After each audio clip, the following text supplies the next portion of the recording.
Ya, pemirsa, pandemi COVID-19 telah mengakibatkan banyak perusahaan kesulitan dalam melakukan pembayaran pinjaman.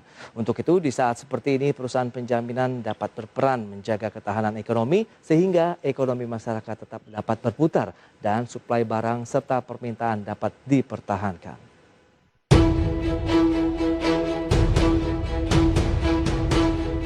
Badai pandemi COVID-19 yang melanda dunia dan Indonesia sejak kuartal pertama tahun 2020 telah berdampak buruk pada perekonomian secara global.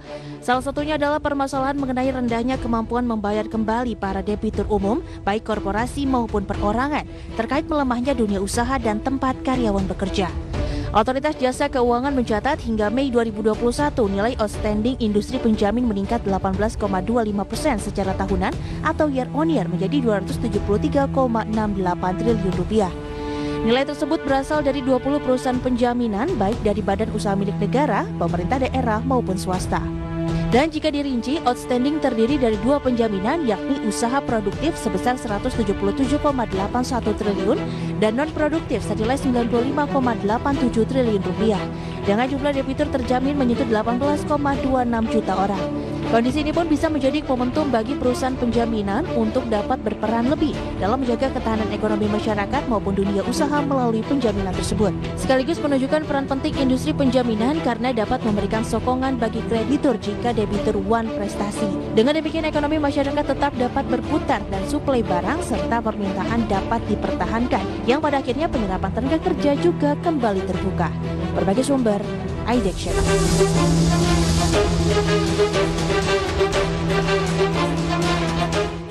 Baik, pemirsa, untuk membahas tema kita kali ini sudah tersambung melalui Zoom bersama dengan Bapak Krisna Arman. Beliau adalah analis FI rating dari Pevindo. Ya, halo Pak Krisna, apa kabar?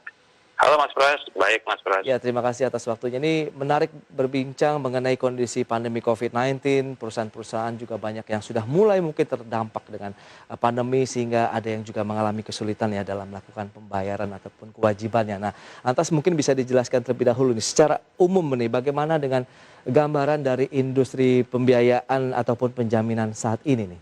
Mas Krisna, silakan. Ya, Mas Pras, Pevindo berpandangan bahwa profil risiko industri penjaminan berkisar dari profil risiko rendah hingga sedang dengan prospek yang stabil.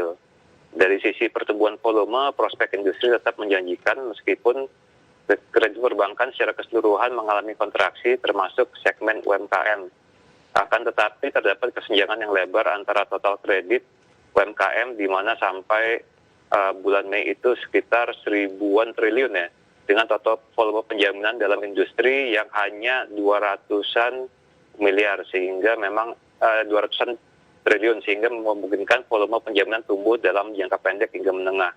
Dan kami memproyeksikannya berada dalam kisaran pertumbuhan sekitar 10% untuk year on year-nya. Oke, tapi kalau kita lihat peran dari perusahaan penjaminan sendiri di tengah pandemi itu akankah lebih efektif atau lebih kuat lagi begitu untuk mengatasi perusahaan-perusahaan lain juga yang terdampak pandemi? Iya, karena salah satu dampak signifikan pandemi adalah melemahnya kemampuan membayar debitur secara umum ya, baik korporasi maupun perorangan akibat merosotnya kondisi usaha dan tempat kerja. Oke. Nah, situasi tersebut menunjukkan peran penting industri penjaminan karena dapat memberikan bantalan bagi kreditur atau bank jika debitur mengalami one prestasi. Jadi memang kelihatan justru pada saat seperti ini perannya itu menjadi lebih penting ya, karena memberikan juga faktor keamanan bagi bank-bank pemberi pinjaman. Oke, jadi tantangannya sebenarnya masih cukup besar ya kalau Pevindo menilai. Dari situ sisi antara opportunity dan tantangan tuh sama-sama besar ya, karena opportunity besar dilihat tadi itu justru dari sisi dari sisi kebutuhan akan penjaminan itu meningkat, tapi di sisi lain ya tantangannya sendiri juga cukup besar juga karena risiko dari one prestasinya juga akan lebih tinggi ya, meskipun sejauh ini memang adanya POJK 48 itu cukup memberikan cukup memberikan tingkat keamanan juga, karena memang tidak semua yang one prestasi itu langsung langsung bisa diklaim, karena kan memang adanya kesempatan bagi bank untuk merestrukturisasi pinjaman-pinjaman yang tidak bisa dibayar ya. Jadi masih bisa dianggap non prestasi. Baik, tapi kalau kita lihat juga yang menarik ini volume dari penjaminan ini kok tetap dapat bertumbuh ini kalau kita lihat di tengah pandemi seperti saat ini. Mas Kris, apa yang bisa menjadi triggernya begitu? Iya, di samping memang adanya gap yang besar ya antara pinjaman produktif terhadap volume penjaminan.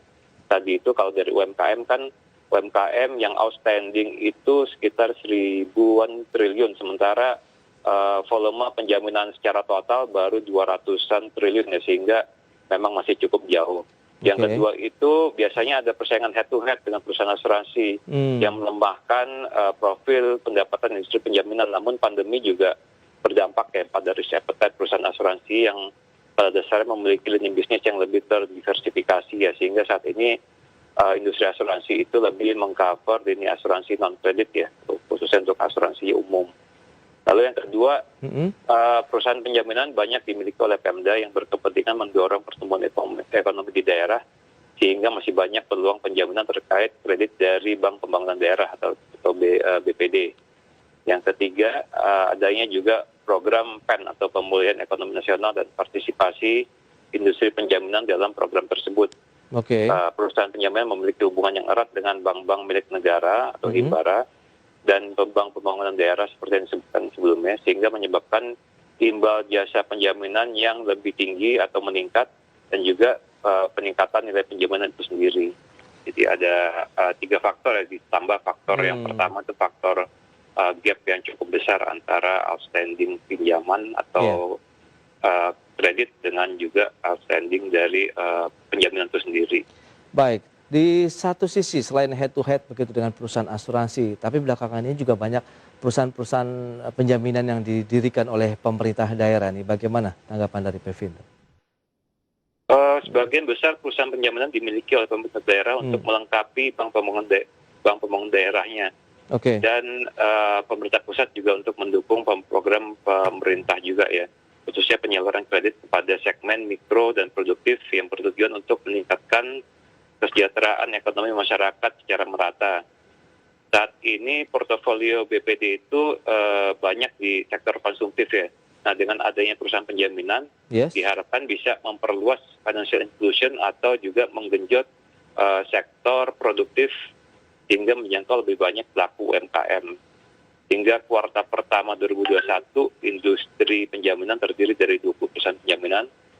Di antaranya ada 1 BUMN, lalu yang banyak itu ada 18 milik pemerintah daerah dan hanya 1 milik swasta. Jadi seperti itu ya mappingnya ya. Baik, itu memang menjadi salah satu alasan ya kenapa Pemda juga banyak mendirikan perusahaan-perusahaan penjaminan di daerah. Jadi memang untuk bagian dari akselerasi pembangunan di daerah juga begitu ya Mas ya? Iya betul. Baik. Supaya BPD juga lebih pede juga gitu untuk mengucurkan kredit produktif di daerahnya. Nah, kalau bicara mengenai komposisi dari penjaminan yang selama ini juga didominasi oleh segmen produktif, ini bagaimana kalau Pak Vindo menilai? Kalau dari kami melihat penjaminan dari sektor produktif akan tetap dominan ya, dengan kontribusi lebih dari 55% terhadap volume penjaminan. Ini juga sejalan dengan fokus industri penjaminan di segmen UMKM. Percepatan pertumbuhan sektor UMKM juga merupakan salah satu fokus pemerintah dalam program pemulihan pasca pandemi. Di sini kita diharapkan industri penjaminan membantu kelancaran aliran pinjaman ke sektor tersebut, dan dengan struktur kepemilikan saat ini, industri penjaminan juga akan diuntungkan dengan sinergi bisnis yang potensial dan berkelanjutan dengan bank-bank BUMN dan BPD-BPD. Permintaan bank khususnya dengan skema penjaminan kredit UMKM yang non-bankable juga masih cukup memadai. Berarti memang komposisinya pun ini masih cukup ideal tidak menurut Anda dengan sektor produktif juga yang masih mendominasi? Iya, ini masih cukup ideal kalau menurut dari Pevindo ya, karena memang harus ada mixnya juga di mana yang sektor produktif ini juga lebih risikonya lebih tinggi, namun memang dibutuhkan di sektor ini. Di sisi lain sektor konsumtif juga di-cover juga oleh industri penjaminan ya. Baik. Nah, kalau Pevindo juga menilai perusahaan-perusahaan penjaminan nih khususnya nih, faktor-faktor yang menentukan dari peringkat. Nah, kali ini memang menjadi fungsi dan tugasnya dari Pevindo nih. Bagaimana dari sisi pemeringkatan perusahaan-perusahaan penjaminan tersebut? Saat ini Pevindo memiliki portofolio 5 perusahaan penjaminan yang peringkatnya dipublikasi. Salah satunya berbasis syariah. Pendukung peringkat umumnya adalah posisi bisnis dan captive market yang dimiliki ya. Jadi kalau kalau untuk yang captive market ini biasanya didukung oleh bank mitra dan juga didukung oleh Pemda ya. Karena selain mereka menyediakan captive bisnis atau bisnis yang emang captive ya, itu juga ada dukungan permodalan kalau dari Pemda ini.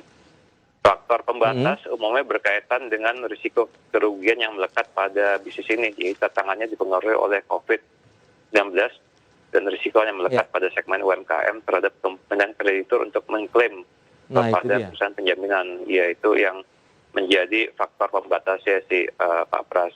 Nah, kalau yang kita bicara mengenai skala bisnis yang kecil, kemudian pendapatan yang lebih rendah begitu, dari komposisinya kenapa masih kecil, kita tahan dulu pembahasannya. Pak Krisna, kita akan jeda dulu sebentar. Dan pemirsa, kami akan